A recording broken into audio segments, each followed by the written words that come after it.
ላስከፋው አስቤ ምቀኝነት ኖሮኝ ጥላቻ ኖሮኝ ሀባ በልቤ ውስጥ ሀባ ጥላቻ የለኝም። እኔ ሀባ አንድ ነገር በዓለም ላይ በነገራችን ላይ አንድ ጠላት አለኝ ብዬ አላስብም።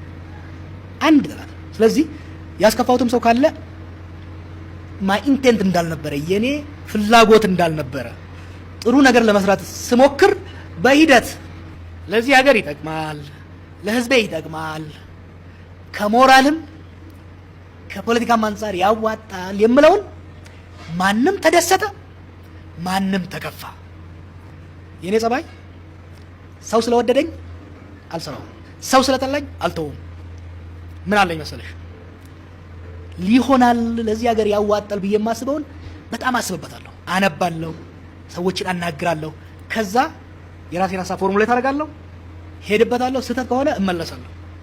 ግን አጨበጨቡልኝ ብዬ ወሬን አላስረዝምም፣ ጮሁብኝ ብዬ ባጭር አልቀጨውም።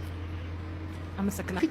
ምኞቴ የሚወደኝም ባያገስፈኝ የማይወደኝም ሰይጣን ባያደርገኝ አንድ ጥንካሬም ድክመትም ያለው ግለሰብ የዚህች ሀገር ዜጋ እንደነበርኩ ቢያስታውሰኝ ደስ ይለኛል።